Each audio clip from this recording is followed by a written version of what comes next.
Hi, ಎಲ್ಲರೂ ಹೇಗಿದ್ದೀರಾ? ಜೀವನದಲ್ಲಿ ನಿಮ್ಮ ಲಕ್ ರೈಸ್ ಆಗಬೇಕು ಅಂದರೆ, ನಿಮಗೆ ಗುಡ್ ಲಕ್ ಬರಬೇಕು ಅಂದರೆ, ನಿಮ್ಮ ರಾಶಿ ಪ್ರಕಾರ ನೀವು ಏನನ್ನು ಬಿಡಬೇಕು ಅನ್ನೋದನ್ನು ಇವತ್ತು ನೋಡೋಣ.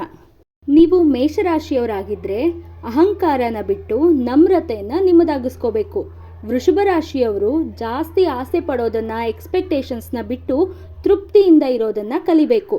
ನೀವೇನಾದರೂ ಮಿಥುನ ರಾಶಿಯವರ, ಹಾಗಾದರೆ ಅನವಶ್ಯಕವಾದ ಮಾತನ್ನು ಬಿಟ್ಟು ಶಾಂತಿಯಿಂದ ಇರಿ. ಕಟಕ ರಾಶಿಯವರಾಗಿದ್ದರೆ ಭಯ ಭೀತಿನ ಬಿಟ್ಟು ಧೈರ್ಯವಾಗಿ ಇರಬೇಕು. ನೀವೇನಾದರೂ ಸಿಂಹ ರಾಶಿಯವರ, ಹಾಗಾದರೆ ಇನ್ನೊಬ್ಬರು ನಿಮ್ಮನ್ನು ಮೆಚ್ಚಬೇಕು ಅನ್ನೋ ತವಕವನ್ನು ಬಿಟ್ಟು ಹೃದಯದಿಂದ ಕೆಲಸ ಮಾಡಿ. ಕನ್ಯಾ ರಾಶಿಯವರು ಅತಿಯಾಗಿ ಆಲೋಚನೆ ಮಾಡೋದನ್ನು ಬಿಟ್ಟು ನಂಬಿಕೆಯಿಂದ ಹೆಜ್ಜೆ ಇಡಿ. ತುಲಾ ರಾಶಿಯವರು ಎಲ್ಲರ ಮೆಚ್ಚುಗೆಗಾಗಿ ಬದಲಾಗೋ ಪ್ರಯತ್ನ ಮಾಡೋದನ್ನು ಬಿಡಬೇಕು. ನೀವು ನೀವಾಗಿಯೇ ಇರಬೇಕು. ನೀವು ವೃಶ್ಚಿಕ ರಾಶಿಯವರಾಗಿದ್ದರೆ ಸೇಡಿನ ಮನೋಭಾವವನ್ನು ಬಿಟ್ಟು ಕ್ಷಮಿಸುವ ಶಕ್ತಿನ ನಿಮ್ಮದಾಗಿಸ್ಕೊಳ್ಳಿ. ಧನಸ್ಸು ರಾಶಿಯವರು ಅತಿಯಾಗಿ ಖರ್ಚು ಮಾಡೋ ಸ್ವಭಾವವನ್ನು ಬಿಡಿ, ಹಾಗೆ ಜೀವನದಲ್ಲಿ ಶಿಸ್ತನ್ನು ಬೆಳೆಸ್ಕೊಳ್ಳಿ.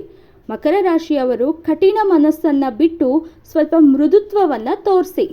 ಕುಂಭರಾಶಿಯವರು ಭಾವನೆಗಳಿಂದ ದೂರ ಇರೋ ಮನಸ್ಸನ್ನು ಬಿಟ್ಟು ಸ್ನೇಹಕ್ಕೆ ಜಾಗ ಮಾಡಿಕೊಡಿ. ಮೀನರಾಶಿಯವರು ನಿಮ್ಮ ಭ್ರಮೆಗಳ ಲೋಕದಲ್ಲಿ ಇರೋದನ್ನು ಬಿಟ್ಟು ನಿಮ್ಮ ಮನಸ್ಸನ್ನು ಅದರಿಂದ ಆಚೆ ತೆಗೆದು ಸತ್ಯದ ಕಡೆಗೆ ಮುಖ ಮಾಡಿಸಿ.